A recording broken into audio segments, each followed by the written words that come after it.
Trump आए India और वो गए गुजरात क्रिकेट मैच के लिए, तो नमस्ते ट्रम्प भी हो गए। तो इनके जो रिश्ते हैं ये बहुत ही स्ट्रांग है।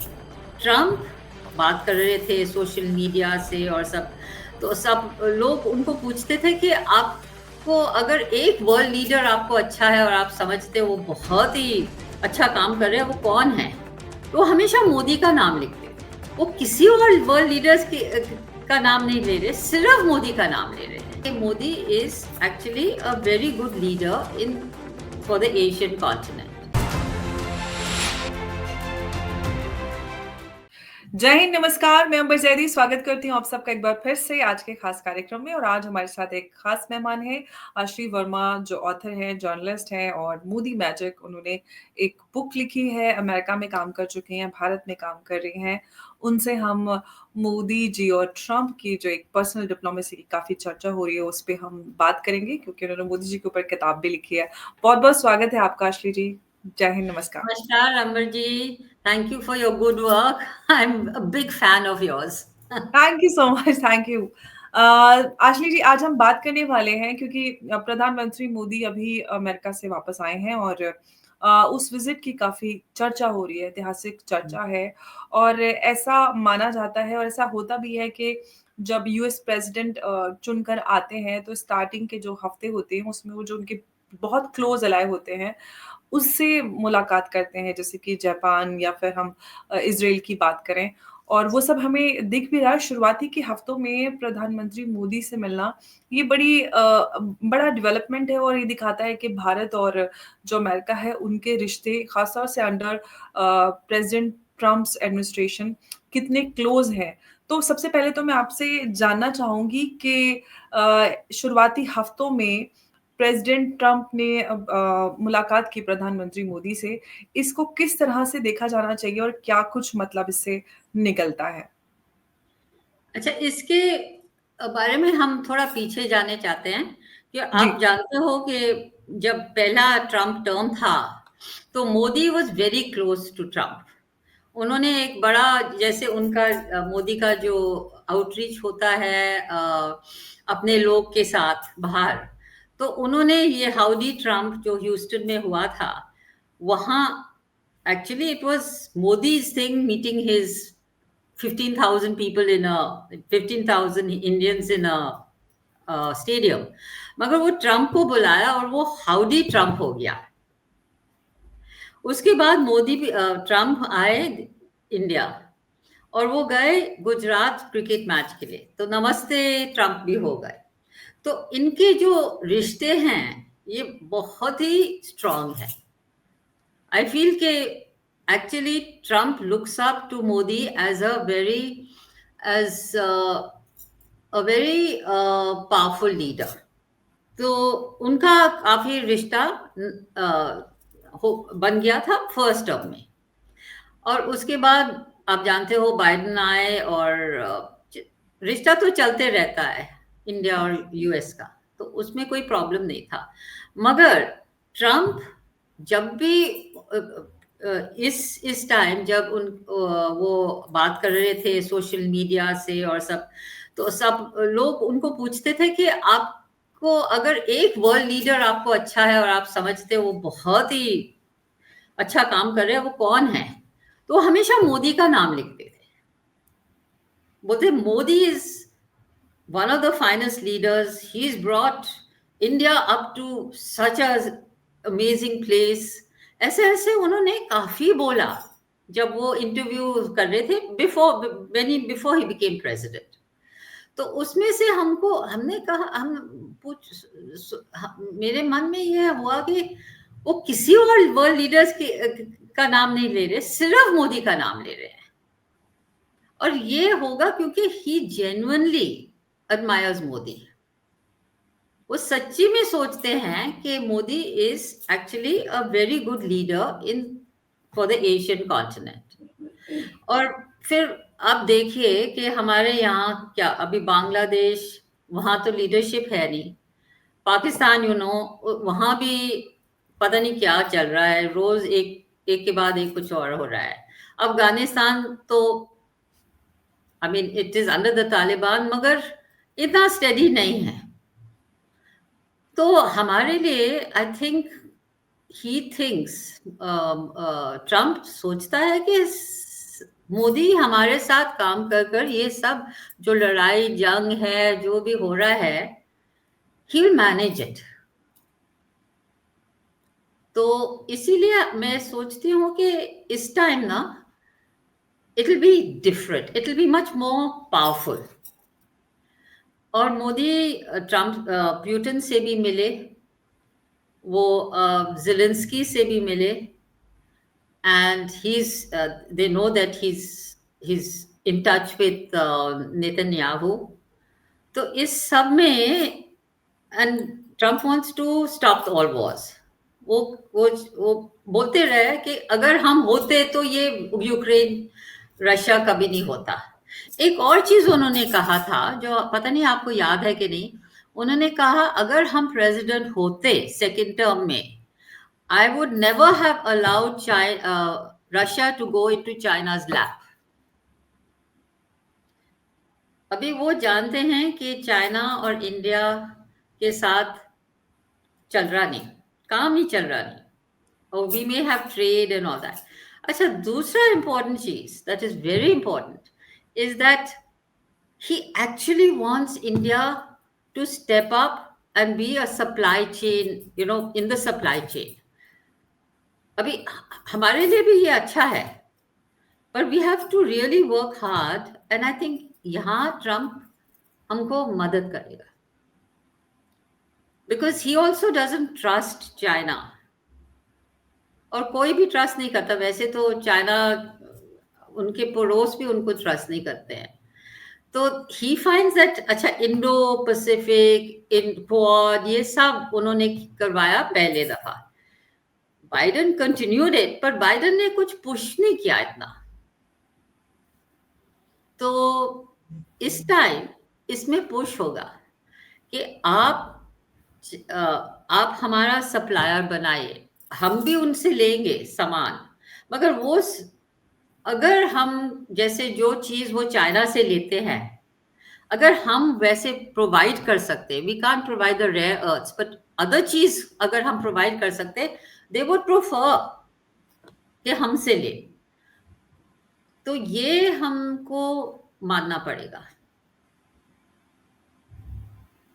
Of course. और हम प्रधानमंत्री मोदी और ट्रम्प के रिश्तों की आपने बात की और बताया कि इस बार में जो प्रेसिडेंट ट्रम्प का जो नया टर्म है उसमें चीज़ें और भारत और अमेरिका के जो रिश्ते हैं वो और बेहतर होने वाले हैं और आगे जो पिछले टर्म है उससे भी बेहतर दिखने वाला है। इसकी वजह ये दिखाई जाती है कि मोदी जी और जो प्रेसिडेंट ट्रम्प है उनके बीच का जो एक पर्सनल बॉन्ड है वो बहुत ज़्यादा स्ट्रॉन्ग है, क्योंकि बाइडेन वैसे तो देशों के बीच में जो रिश्ते होते हैं वो चलते रहते हैं, लेकिन बाइडेन एडमिनिस्ट्रेशन में काफ़ी हद तक रिश्तों पे असर पड़ा था भारत और अमेरिका के बीच में।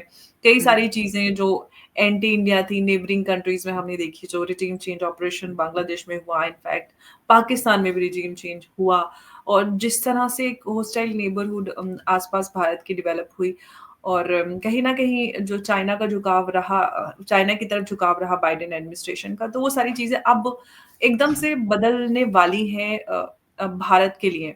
तो मैं अभी आपसे ये जानना चाहूँगी कि जो मोदी और ट्रम्प की पर्सनल बॉन्ड की बात होती है, उसके पीछे की सबसे बड़ी वजह यही कि क्योंकि मोदी जी एक बहुत बड़े लीडर हैं, अच्छा काम कर रहे हैं, और उनको जो इनफैक्ट अगर ट्रीटमेंट की बात करें तो उनको जिस तरह से होस्ट किया गया इस बार, तो वो उसमें भी पर्सनल टच बहुत ज़्यादा नज़र आया। बहुत सारे लोगों से वो बिल्कुल। मिले, तो उसको किस तरह से आप देखते हैं आश्री जी?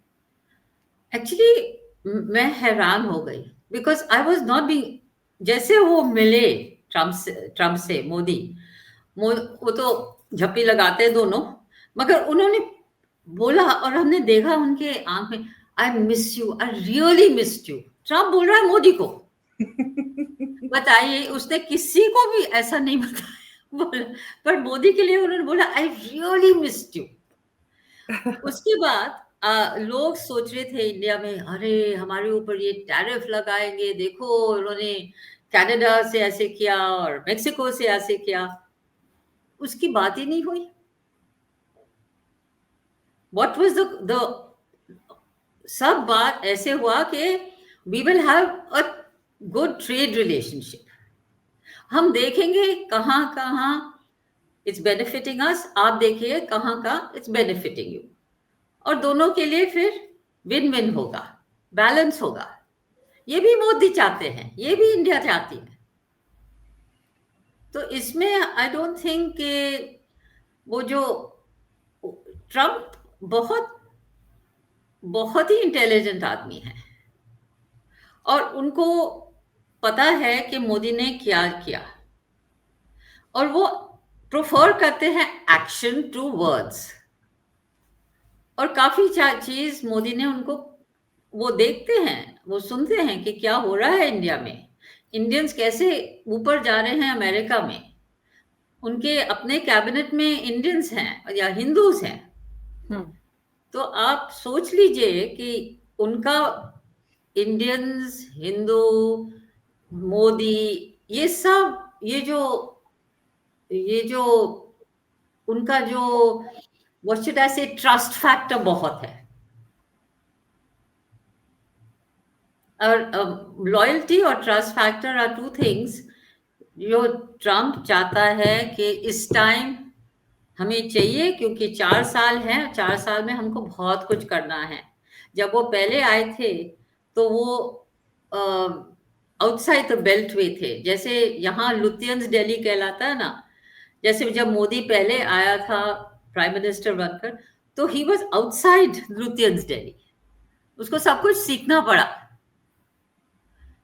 Trump considers himself the same, कि हम भी बिजनेसमैन थे, हम वॉशिंगटन का मेरा कुछ था ही नहीं, हम तो न्यूयॉर्क में रहते थे, और हम जब अंदर आए तो there were lots of people who let me down. तो वो सोचते हैं कि I can only trust a few people, and in that trust you will notice Indians are there, and so is prime minister Modi. Absolutely. लेकिन Ashley जी, जो हमने starting में बात की और सबसे पहले जो प्रधानमंत्री मोदी और प्रेसिडेंट ट्रम्प की मुलाकात रही है, इसके पीछे का आप क्या रीज़न देखते हैं, क्या वजह है कि उनको बुलाया और इतनी जल्दी शुरुआती के हफ्तों में? क्या कुछ पर्पस हो सकता है इस मीटिंग का? मैं आपसे हालाँकि बहुत सारे डेवलपमेंट्स नज़र आए हैं आफ्टर द मीटिंग, बट आपको क्या लगता है? बिकॉज़ आप अमेरिका में रहे हैं, आपने वहाँ पे भी काम किया है और मोदी जी को भी आपने उनके ऊपर भी किताब लिखी है, तो मैं आपसे जानना चाहूँगी। अंबर जी, ये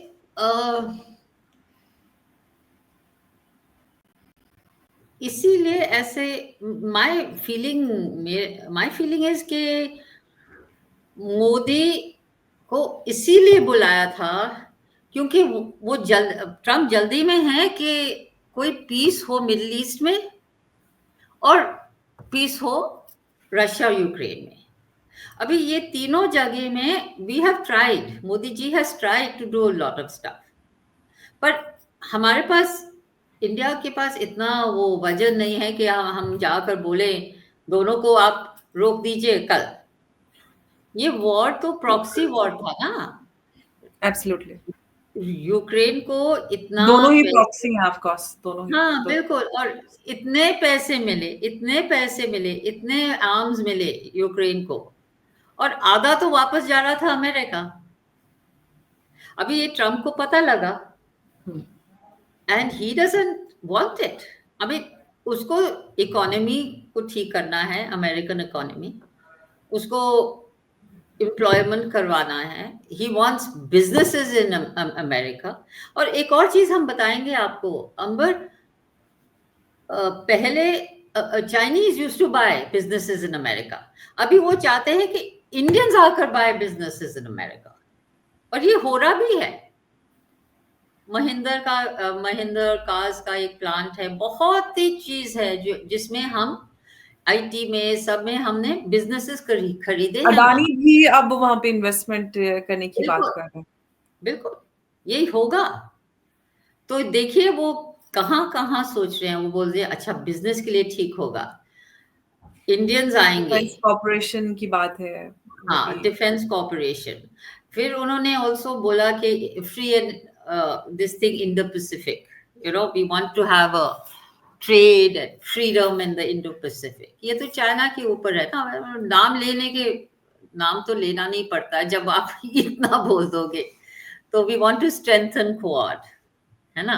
तो ऐसे ऐसे जो वो बोलते हैं, तो आपको पता है कि एक चीज पर वो फिक्सेटेड नहीं है। एक तो we want to end the war, and if Modi can give him any insight or कुछ भी कर सकते हैं उनके यहाँ से। अभी वो जानते हैं कि मोदी रशिया के साथ काफी हमारा पहले से ही, हाँ, हमारा फ्रेंडशिप है। और वो भी चाहते हैं कि रशिया को एक कॉर्नर में नहीं डाले, ताकि वो चाइना के साथ, ईरान के साथ, ये जो दूसरे लोग हैं जो एंटी ये, अमेरिका है उनके साथ एंटी भी। अमेरिका है, ये हो। ही डजंट वांट दैट। वो ब्रेकअप करना चाहता है कि ये एंटी अमेरिकन जो लोग एक साथ मिलकर काम कर रहे हैं, ये हमारे अमेरिका बाइडेन की वजह से कर रहे हैं, क्योंकि उन्होंने अलाउ किया ये सब। एब्सोल्युटली। उन्होंने, और ये भी पॉसिबिलिटी, बहुत सारे एनालिस्ट है ये दावा कर रहे हैं कि जिस तरह से president Trump Ukraine Russia peace को लेकर उनका जल्दीबाजी है, वो जल्दी कर रहे हैं। इनफैक्ट अगर मिडिल ईस्ट की भी बात करें उसको लेकर भी, और सऊदी में समिट होने वाला है रशिया और जो वो है प्रेसिडेंट पुतिन और प्रेसिडेंट ट्रम्प मिलने वाले हैं, और पहली मुलाकात वहाँ होगी और दोनों के बीच में बातें भी हुई हैं। तो जिस तरह से ये जियोपॉलिटिकल शिफ्ट हमें नज़र आ रहा है, उसके चलते बहुत सारे लोग ऐसा कह रहे हैं कि एक नया क्वाड भी फॉर्म हो सकता है, जिसमें इज़राइल और अमेरिका, रशिया और भारत हो सकते हैं, और एक बड़ा ग्लोबल पॉलिटिकल शिफ्ट हमें जियोपॉलिटिकल शिफ्ट नज़र आ सकता है। आप को क्या लगता है कि ऐसा पॉसिबल है? मेरे ख्याल में क्वाड वैसे नहीं होगा, क्योंकि um, Quad is for the Indo Pacific, और um, Israel is not in that, है ना, हुँ, हुँ। रशिया भी नहीं है। तो एक और होगा, जैसे जैसे अच्छा, quad likes Russia, it meant only the similar platform और इस हाँ तरह का हाँ हाँ, कुछ बनाएँगे। वो बिल्कुल हो सकता है, वो जरूर हो सकता है। और दूसरी, ही ऑल्सो वांट्स, जैसे वो इजिप्ट, सुएज कनाल, ये सब जगह से he also wants what G20 ने, हम लोग ने कहा था ना कि we will make an alternative route which will go through हुँ। Saudi Arabia and all the way up to Jordan and Israel. वो भी वो चाहते हैं। और अगर ऐसा होता होता है कि इस तरह का एक नया प्लेटफ़ॉर्म बन जाता है, इज़राइल, अमेरिका, रशिया और भारत एक साथ आ जाते हैं, तो जियोपॉलिटिकल शिफ्ट जो हम इमेजिन कर सकते हैं, क्या कुछ बदलाव हम देख सकते हैं ग्लोबली उसके चलते? देखिए, चाइना तो कुछ, चाइना तो बहुत ही चाइना को बड़ा झटका लगने वाला है, क्योंकि रशिया झटका उनका दोस्त झटका लगने वाला है, मगर China will not go down without a fight. वो कुछ ना कुछ तो करेंगे, और अभी भी कर रहे हैं। अंबर जी, जो भी हुआ है इसराइल में, और जिस जो आर्म्स मिले हैं इसराइल को, माने ईरान को, वो सब चाइना से जा रहा था। तो China was actively helping Iran and creating mess in the middle east. तो इसको, ये टूटने के लिए उनको काफी कुछ करना पड़ेगा। जैसे मैंने लिखा था, आपने पढ़े वो जी, लेटेस्ट आपका आर्टिकल। आर्टिकल, हुँ। तो उसमें मैंने कहा था कि रिजीम चेंज होना ही होना है ईरान में। अभी जी। कल होगा, परसों होगा, कि एक साल के बाद होगा, आई डोंट नो, पर होएगा तो जरूर। और एक क्योंकि और चीज आप लिखकर रख लीजिए कि उनका जो, जितने भी वो जो उनका न्यूक्लियर जो प्रोजेक्ट है, प्रोग्राम है जी। हाँ, वो कुछ करेंगे। The West will do something, Israel, America, कुछ ना कुछ उसको करवा देंगे। क्योंकि इज़राइल भी लगातार ये नेतन्याहू बोलते आए हैं कि रेजिम चेंज ईरान में कराना उनका एक मकसद है। अभी वैसा हो नहीं पाया है, और पॉसिबिलिटी है कि ऐसा हो जाएगा। हालाँकि जब मसूद पेज़ेश्कियान आए थे वो जो अमेरिका में सॉरी ईरान में इलेक्शंस हुए थे प्रेसिडेंशियल उसके बाद, तो उनको कंपैरेटिवली लिबरल माना जाता है और काफ़ी अच्छा सपोर्ट उनको महिलाओं की तरफ से भी मिला।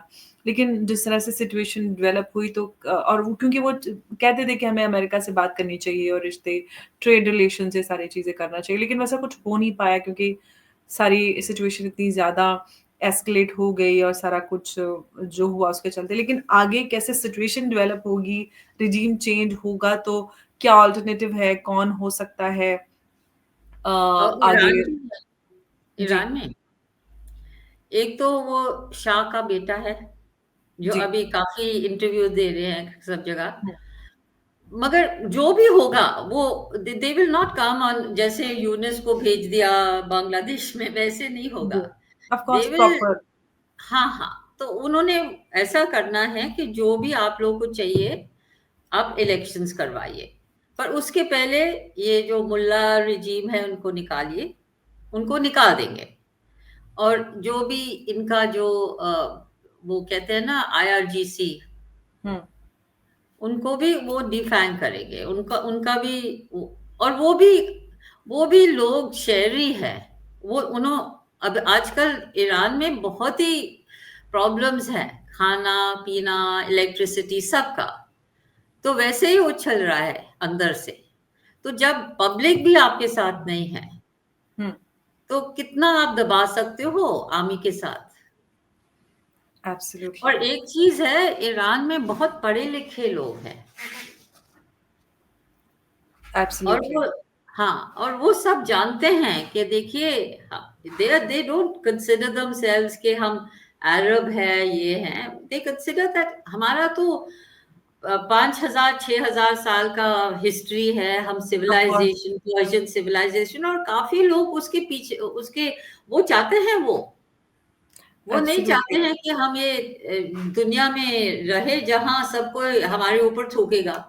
कौन चाहता है और ये? देखो जो वहाँ पे रेजिस्टेंस नज़र आई हिजाब को हाँ, लेकर जो वहाँ पर चला मूवमेंट, तो ऑफ कोर्स इतना बड़ा आंदोलन जिसमें लोगों ने जानें भी दी, कितना कुछ उसमें नज़र आया। और क्योंकि वो लोग उनका जो इनर वॉइस है, क्योंकि वो इतने स्ट्रॉन्ग स्टांस अपना ले रहे हैं इन सारी चीज़ों के खिलाफ, तो ऑफ कोर्स। लेकिन अगेन हम जब बात करते हैं रिजीम चेंज की, तो उसमें वहाँ पर मसूद पिज़िशकियान की बात की फॉर दैट मैटर।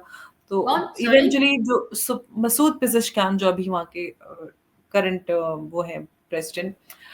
बात ये है कि इवेंचुअली जो सुप्रीम लीडर है उन्हीं की चलती है और सारा कुछ वहीं से, चाहे कोई लिबरल हो या हाँ, फिर हार्डलाइनर हो।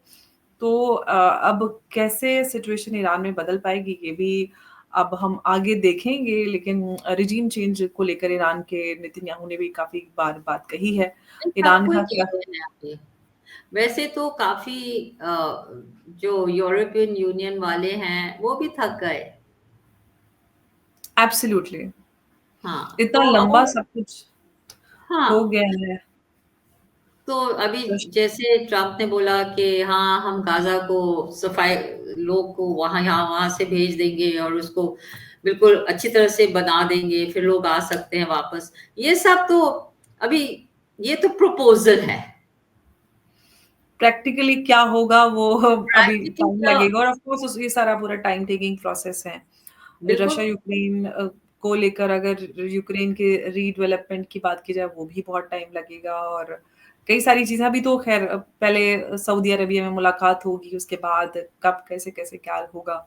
और इन दोनों ही कॉन्फ्लिक्ट्स को लेकर जो प्रेज़िडेंट ट्रम्प ने पीस की बात की थी, वो कितनी जल्दी इस पे हम अमल में आते हुए हम इसको देखते हैं, ये तो अब आने वाला वक़्त ही बताएगा। आशीष जी, बहुत-बहुत शुक्रिया आपका हमारे साथ आज की चर्चा में जुड़ने थैंक के यू, लिए। और thank Modi Trump personal diplomacy पे आपने खुलकर हमारे साथ बात की, बहुत-बहुत शुक्रिया।